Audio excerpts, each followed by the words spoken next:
And then the last, this is very quick, the last thought about autonomy.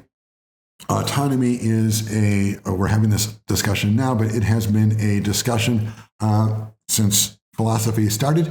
And one of the initial discussions about autonomy as it exists in the world of artificial intelligence started in the 1960s and 70s. And it surrounded this guy with the longish hair. That's Gilles Deleuze. The guy with no hair, that's Michel Foucault. And the guy in the middle in the background there with, it looks like his eyes are a little bit misaligned because they are misaligned. That's Jean-Paul Sartre. He is the existentialist philosopher from the pre-World War II, or when was Sartre? World War II-ish. Deleuze and Foucault are from the 1960s to about 2000. And what I want to talk about here is Gilles Deleuze. And to a degree, Foucault contributed to this a little bit too. This idea, Deleuze proposed a society of control. And this is sort of future scene.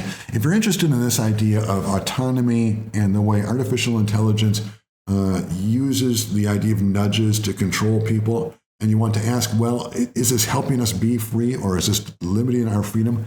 One essay you can look at is the one by Gilles Deleuze called Postscript on Societies of Control.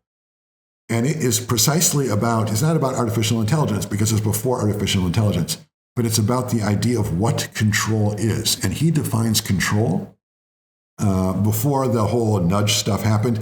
Control is nudge, right? So this is where nudge actually came from. It's not the Cass Sunstein, it's actually Deleuze.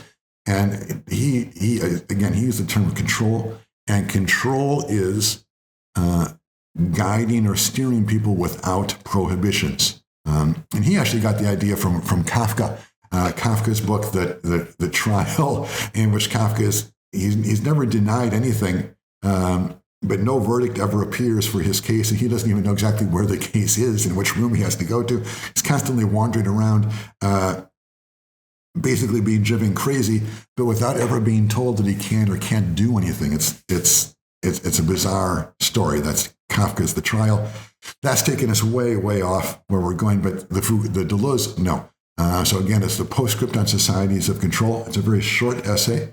I strongly recommend it because it is about this question of human autonomy and whether or not it is possible to diminish human autonomy, to make you and I less free without prohibitions, right? Without forcing you to do one thing or another.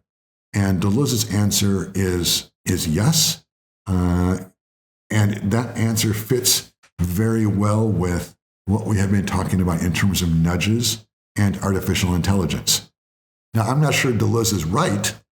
You have to decide for yourself that. But if you want an intellectual background to this notion of nudges and to the question about whether or not artificial intelligence and social media and the suggestions we're getting all the time, LinkedIn and Tinder and Netflix and Facebook, all that stuff, whether or not these things are part of a constant movement toward increasing our autonomy, our self-determination, our ability to make decisions for ourselves, or they're part of a movement toward control or nudges, that is, our loss of autonomy, our loss of self-determination, our loss of ability to make decisions for ourselves.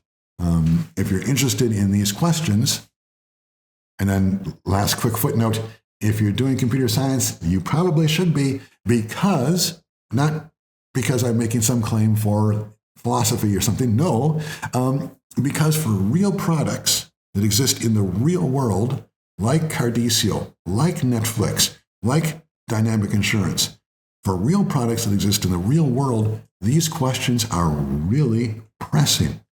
Companies that don't understand autonomy will not make good decisions in the marketplace. They will fail. I'm not saying that to be successful in the marketplace, you've got to know Gilles Deleuze. That's going a little too far. You don't need to know Deleuze. But you do need to understand what autonomy is And you need to understand how it functions, how it increases and decreases in the kinds of big data environments that are increasingly prevalent and that are exemplified by the case of Cardiccio or dynamic insurance. Okay? All right. So that's the autonomy discussion.